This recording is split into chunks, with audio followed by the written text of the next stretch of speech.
Je m'interroge ce jour sur la question de la transhumance politique dans ce pays.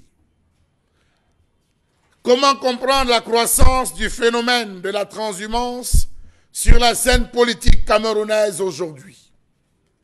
Peut-on y entrevoir comme raison l'incapacité d'asseoir un programme de société comme cause du nomadisme politique à certains niveaux?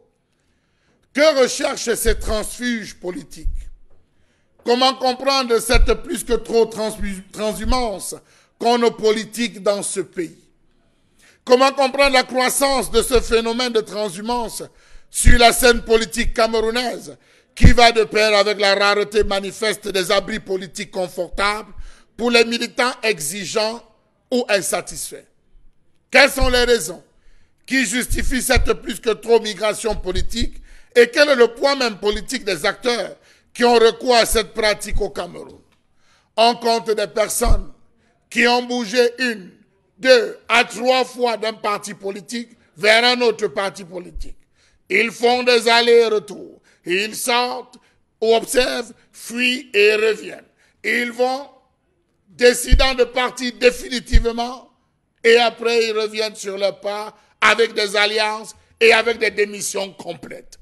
Comment comprendre cette vague de démissions massives et de ralliements collectifs qui ne cessent de déferler sur de nombreux partis politiques dans le septentrion et bientôt même dans le sud depuis un certain temps? Il ne passe pas un jour sans qu'on ne dise 1000 militants ont quitté tel parti pour tel autre parti. 20 militants ont brûlé la tenue de l'ancien parti et ont arboré pour le nouveau parti.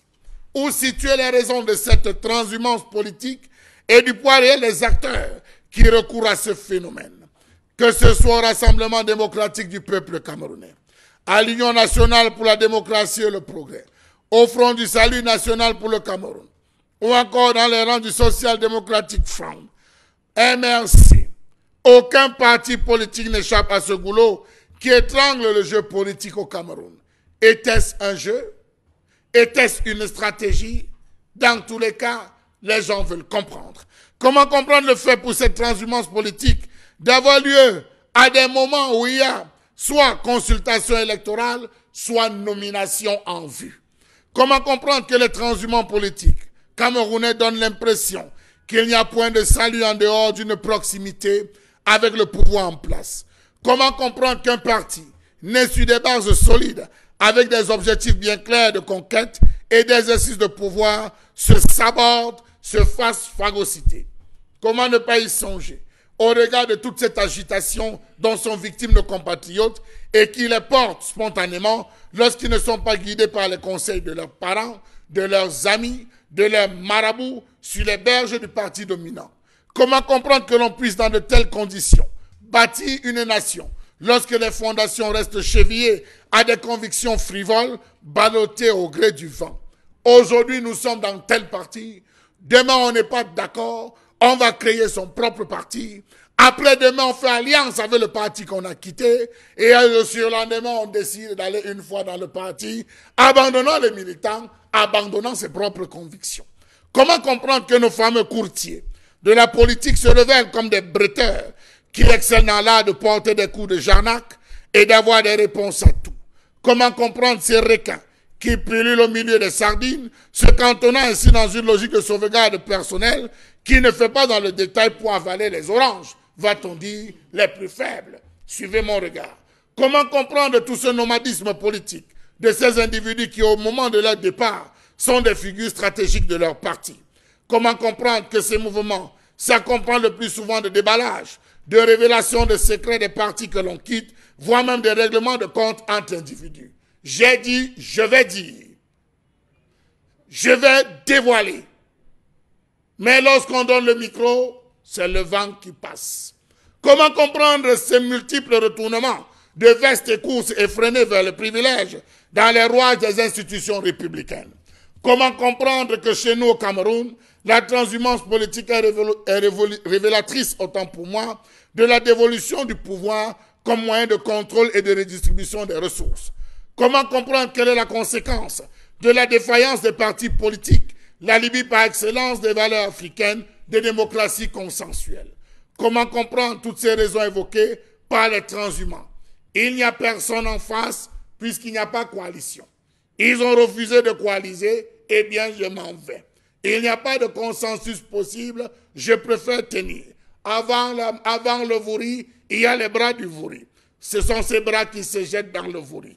Savez-vous que la transhumance politique est en fait une trahison des électeurs puisqu'elle affaiblit les partis et discrédite les acteurs concernés? La preuve, suivez mon regard. Charles a même battu ce matin. Colère justifiée, colère en même temps actualisée, colère peut-être compréhensible, mais vraiment on a quelques minutes pour bien comprendre ça. Et je sais pas, on est en temps de Ramadan, on n'a pas droit à une quelconque bière. Moi je vous en aurais donné. Hein, merci. Pour vous dire. De la bouillie. D'accord, très bien. D'accord, vous voulez ajouter le poids sur ce poids? Il me plaît encore. Alors, Bonbon Bengan, transhumance politique ce matin, est-ce qu'on peut faire j'ai envie de dire, une expression synonymique pour parler là d'une politique du nombrilisme au Cameroun? Non. Les hommes politiques sont très intéressants. Lorsqu'ils font des mauvaises choses, ils trouvent un langage diplomatique, nomadisme politique, transhumance politique, pour dire simplement prostituée politique. Non, parce que le terme, oui, je les aime trop. J'aime trop les hommes politiques. Donc ils sont tous des prostituées politiques. La force du dictionnaire. C'est ça le problème. Pourquoi on évite dans cette expression, on va enjoliver pour que ce soit gros. Voilà. Pour nous transhumance politique, dont on parle. Non, moi je parle de prostitution politique. D'accord. Prostitution politique. Là, je suis dans mon assiette. Bon, l'autre là, on vous a très bien compris. Oui, tout à fait. Non, il y a